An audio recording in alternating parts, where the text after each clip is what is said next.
Ito po ang school ng Kapaluhan.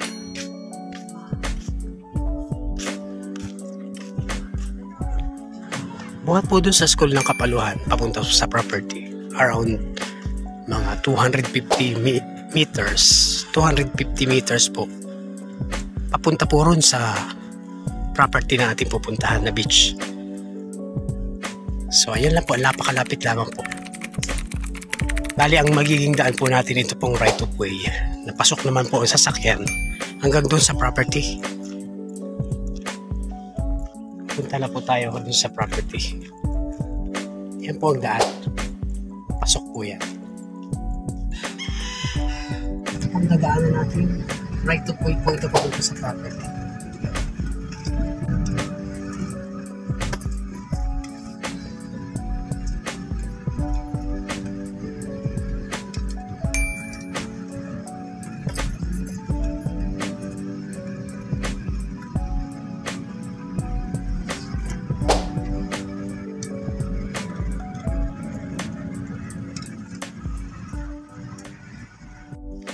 Ayan, hello mga ka-farmlat. Andito na po tayo sa ating bagong ibebentang beach resort. Ito po ay beach resort na operational. Napakaganda po nito at ito po ay accessible. Ito po yung daan. Papunta po ron kung saan po galing tayo sa barangay, sentro ng barangay, sa barangay Kapaluhan po. Around 250 to 300 meters. Papunta po rito sa property na ating ibebenta. Yan po ang daan. Pasok po ang sasakyan dito sa area na to. Napakaganda po ng lugar na to. Sana ikutin na po natin kung gaano ito kaganda. Ito pong beach resort na to, mga ka-farmlat, mga buyers, nag-ooperate po ito ng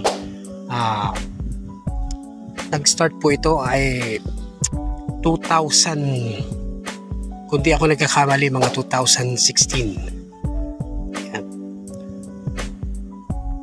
So ngayon, sa patuloy nilang pag-develop ng property na ito na po yung latest. Ito po, yung beach resort na ito ay may sukat na umaabot po sa 3.8 hectares. Ito po ang isa sa cottage nila. Concrete po siya. Concrete po yung cottage na to. Tabing dagat. Sa dagat po, ibang part niya ay mayroong bedrock. At yun po ay mayroong pong nature rock. At ngayon po ay ganap ng 3:00 ng hapon dito sa lugar na ito. So ito po ang isa sa cottage. Ito po ay mayroong 2 cottage na concrete. Family size po yan. Medyo malaki. Yan. And then, ito naman po yung isang rest house din. Yan. Family size din po yan. Tara po, tingnan po natin ang dagat. Mayroon pong ilang part na may bedrock. Pero sandali lang. Ilang part lang po yan ng beach. Ito po ang magandang part.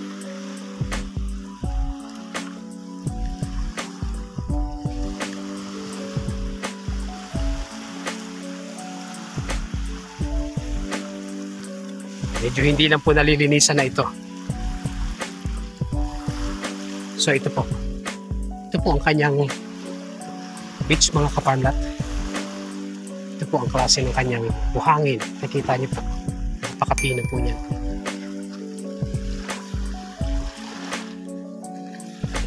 Semi-white sand po yan. Kita niyo naman po ang tubig.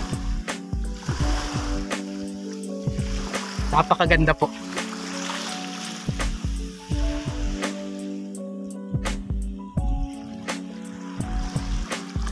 Marami siyang laglag ng dahon ngayon sa taglagas. Ang frontage po ng shoreline nito, mag-uumpisa po ito rito sa puno na to hanggang doon po sa may lagpas pa po yun, lagpas pa po doon sa may batong yun. Kaya ito po ay around mga 100 meters po ang aabutin. Nasa 100 meters po ang frontage shoreline nitong beach resort na ating ibebenta. Pasok na pasok po ang sasakyan sa property, kaya walang problema. Yung dadaanan po natin ay right of way, kung saan meron po tayong agreement sa barangay na inapruban po ng opisyal ng barangay sa kapitan, at yun naman po ay mas-certified natin. Tingnan pa po natin ang ibang nakapaloob dito sa beach resort. Sa mga product naman, ito naman po ay may mga niyog. Marami din po siyang niyugan. May ibang mga bearing fruit po, katulad ng mga mangga. Ito po, nakikita nyo naman. So ayan, pwedeng pagkuhanan natin ng buko habang kayo ay naliligo. Punta po tayo dito sa isang function hall. Kita nyo naman po kung gaano kagaganda ang mga garden.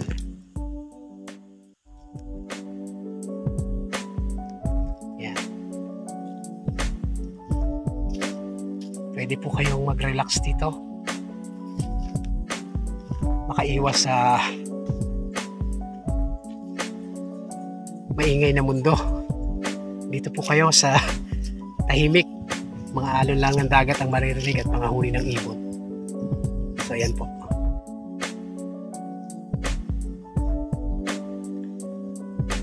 Ito po ang isa sa function hall. Yan. Na dito po nagdadaos minsan ng mga gatherings, especially sa mga church activities. Yan, dito po. Medyo madilim lang po tayo ngayon, ano po, dahil hindi po naka-open yung ilaw. Pero ito po ay may mga ilaw po yan. So mayroon pong platform doon, may stage po. May dalawa pong kwarto, may dalawa siyang room. At ang CR po, may sarili po yan. May bukod po ang CR. Dalawa po ang CR niyan. So yan po. Kasama po yung bahay na yon. Na ang bahay po ay 200 square meter po ang laki yung kinatatayuan ng bahay. So ayan po. Concrete po yan. Concrete. Na siya po ang tindahan. Tindahan din po yan dito. Diyan po tumitira yung caretaker. So yan. Siya po yung tindahan doon.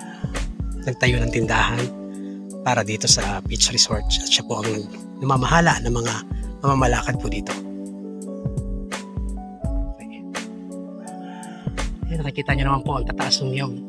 Tatamtamin lang po ang taas.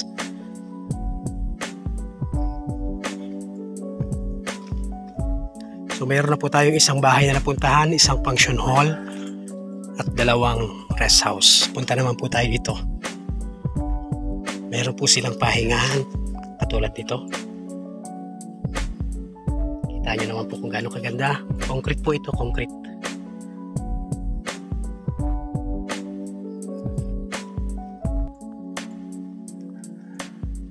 Kung mapapansin nyo po, meron siyang isang maliit na fish pond. Kasi po, meron po diyang waterway or tinatawag nating floodgate.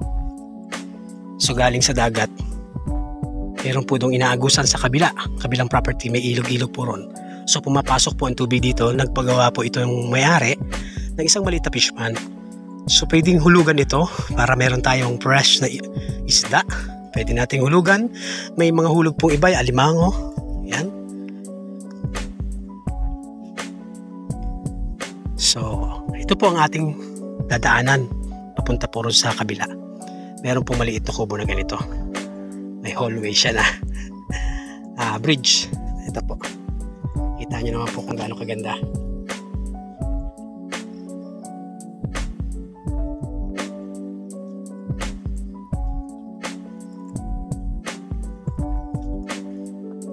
Ito po ang pangalawang pahingahan. Kita nyo naman po. Ito po ang mga puno sa kanyang paligid. Palibot ng niyog. At napakarami po ditong halaman. Kasi po mahilig sa halaman yung may-ari nito. Okay. Ito po ang isa pa sa maganda. Yung two-story na native house. Wow. Ito po yun. Sa itaas po ay mayroong 2 kwarto. Sa baba naman mayroong isa, concrete house.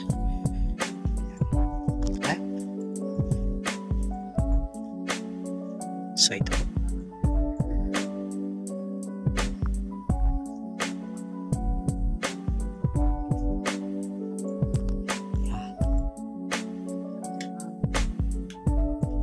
So medyo madilim. Okay, ito po yung pinakang ano niya, sala. Yan, ito po ang kanilang kitchen. Tiles po yan.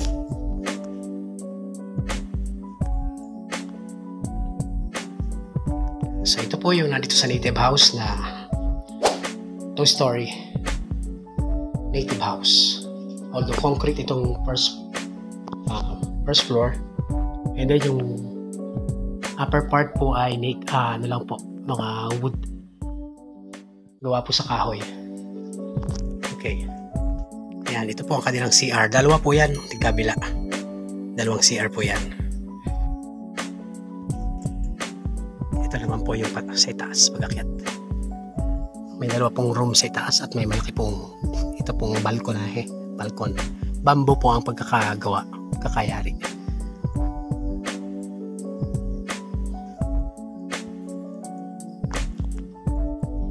At ito naman po yung kanilang grill house. Yung kanilang ihawan. Smoke house kung tawagin nila. Meron po itong ilang table. Concrete po itong table nila. Tapos concrete din po itong kanilang bangko. Ayan. Habang pwedeng namimiwas kayo, nagpipishing kayo. So na ito. Okay. Meron pong lagayan din mga gamit o pwede rin tulugan sa taas. Yan.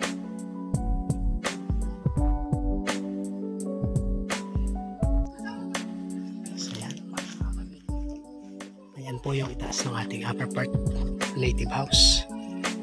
Okay. Meron po siyang dirty kitchen sa labas. Ayan po ang dirty kitchen sa labas. At na ito po yung kanilang family house. Concrete family house. Ayan. Tara po, pasukin po natin yung family house. So yan. Okay. Tara po, akit po tayo sa taas. So bago tayo tuluyang umakyat sa taas, meron po rest house dito sa baba. Isang nipa rest house. Another rest house po siya na native.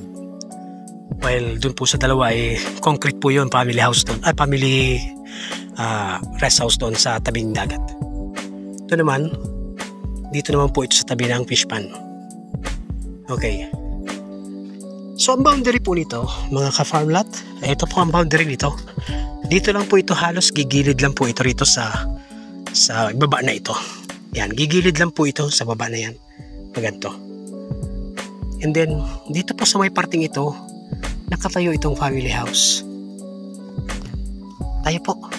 Ito po ay ongoing po ang kanilang finishing nito. Yan. Pagdating po rito sa ibabaw,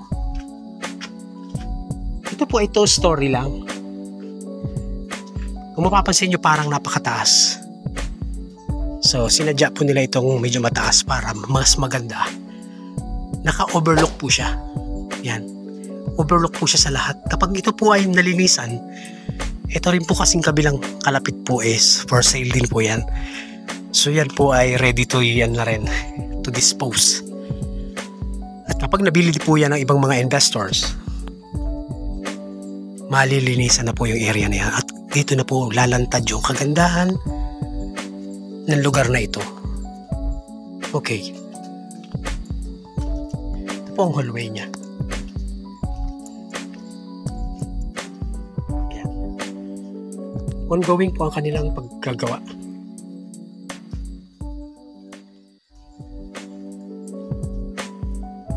Yan po ang ating napakagaling na engineer. Engineer na, foreman pa. At sinakop na rin niya yung labor. Okay. Ito. Solo flight. So ayan po, ito po mga materials. Ito pa yung mga gamit na gamitin. Nakita niyo naman po kung ano mga klase ang binili natin para sa ano. Talagang pang family, ano po ito? Family house lang po ito. So ito po yung room, isang room ano po, sa itaas, second floor. And nandito po ang kanyang CR. May sarili po siyang bathroom. And another room. Ito po, may isa pang room. So dalawa, tatlong room po ang naka-ready. Ito, store ito CR. CR din. Oh, another CR po para dito sa dalawang rooms. Okay. Ito po yung kanilang pinakang sala. Sala to ano? Okay. Ito yung kanilang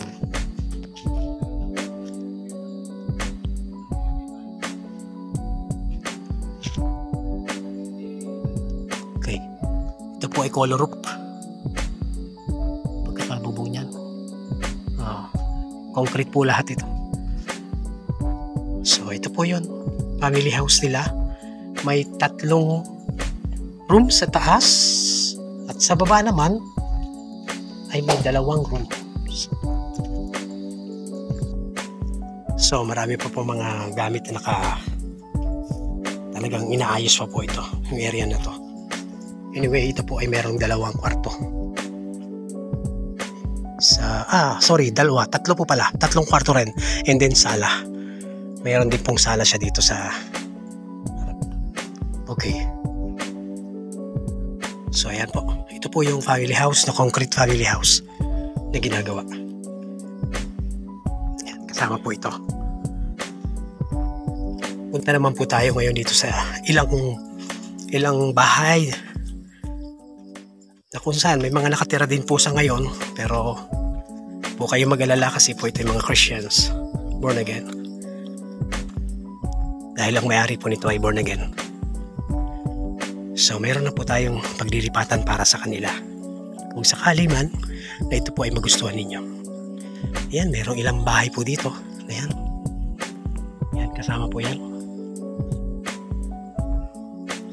Lahat po ng paligid ay mayroong mga niyog. Mayroon pong ilang bearing fruit na saging. May mga sagingan din po ito. Sagana po ito sa prutas. May langka. Marami din pong talim ng mga Jimelina. Pwede rin pong gawing lumber. Pwede niyo pong i-lumber. So ayan po isang bahay. Ano po? Ilang bahay na po yung ating nakakita. Yung may tindahan sa may caretaker. Ito naman yung ibang brother and sister nila. Church. Pwede rin. Ayan. Ito naman po yung isang function hall. Ano po? Ito po yung house of church. Dito po nagdadaos ng service or Sunday church. Dito po sila. Ito po ay may sukat na 20 by 10. 20 by 10.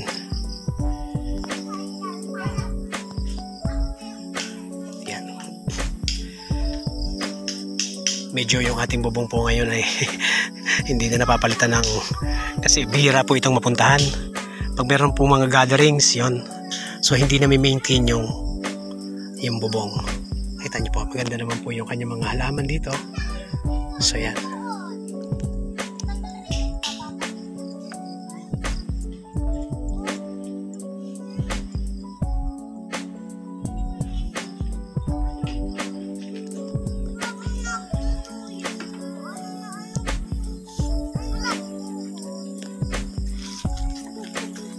Meron din po ditong poso.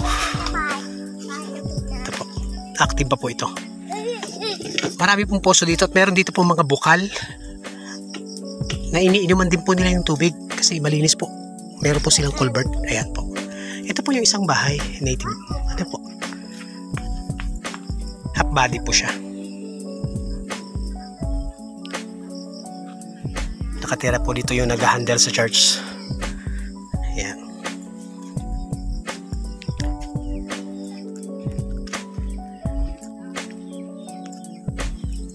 Kita niyo po kung gaano kaganda yung sagingan. Napakalulusog po ng saging. Mayroon din po ilang puno dito ng pili. Yan, mga pili nut. Yung iba po malalaki na andun sa may katabi ng church. Ayan, marami din po mga Jimelina. Pwede natin panggawa sa bahay. Ipapalamber.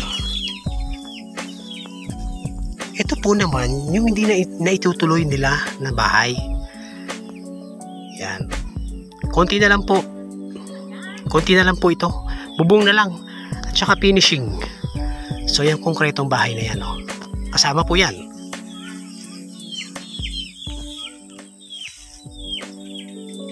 Yan. Punta po tayo dun sa balon para makita nyo po yung isang magandang balon. Yan. Yung balon po yun ay naka-culvert. Culvert po ang gamit. So, yan. Yan po ang pagitan ng property. May mahogany. Papunta po rin sa tabing dagat.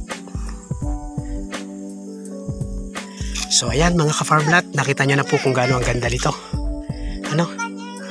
Ito po ay mayroong sukat na 3.8 hectares. May sobrang konti. Accessible naman po. So ang title po nito ay dalawang title. Matured law po ang title nito. Anyway, yan naman po ngayon ay naka-ready na po. Nagbabayad naman po ito ng familiar tax. So, kung sa mga interesado, po ay pwede naman po kayo mag-inquire at pakikipag-usap po sa inyo ang may-ari. Okay? At ang presyo po nito ay 370 po per square meter. Pwede naman po kayo makipag-negotiate sa may-ari. Mabait naman po ang may-ari, wag po kayo mag-alala. So, yan lang po mga ka-farmlat. Maraming salamat po sa inyong panonood. Hopefully, magustuhan niyo po ang property na to. Salamat po and God bless you all.